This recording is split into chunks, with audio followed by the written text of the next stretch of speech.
নমস্কার বন্ধুরা, রকমারি রান্নাঘরে তোমাদেরকে স্বাগত। আজকের আমার রেসিপি হলো ঝিঙে পোস্ত। ঝিঙে আলু দিয়ে আমি পোস্ত বানাবো। চলুন বন্ধুরা, দেখা যাক আজকের আমার রেসিপিটা। ঝিঙে পোস্ত বানানোর জন্য আমি এখানে একটা মিক্সিং জারে নিয়ে নিয়েছি আদা কুচি, 5টা কাঁচা লঙ্কা আর জিরে, পোস্ত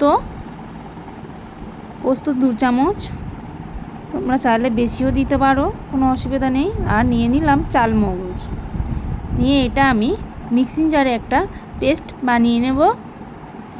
এবার কড়াইতে আমি তেল দিয়ে দিয়েছি, দিয়ে দেব কালো জিরে, আর এবার দিয়ে দেব আলুগুলো দিয়ে আমি ভালোভাবে ভেজে নেব।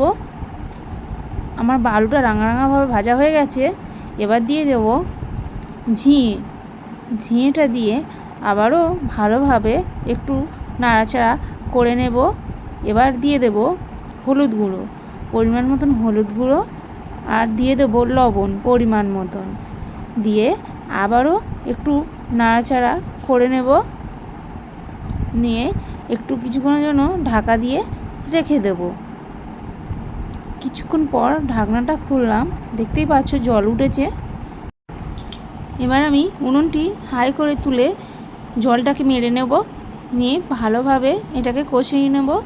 এবার দিয়ে দেব ওর থেকে তেল, সর্ষের তেলটা দিয়ে আমি যে পোস্তর যে জলটা উঠেছে ঝিঙে, সেই জলটাকে আমি মেরে নেব। দেখতেই পাচ্ছ জলটা আর নেই। এবার দিয়ে দেব পোস্ত বাটাটা, যে মশলাটিকে বানিয়ে রেখেছিলাম, দিয়ে আবারও ভালোভাবে এটাকে কষিয়ে নিতে হবে।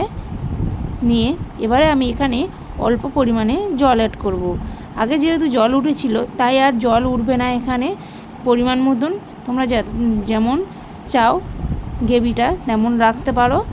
দেখতেই পাচ্ছ আমার ঝিঙে পোস্তটা রেডি হয়ে গেছে, কত সুন্দর হয়েছে দেখতেই পাচ্ছ।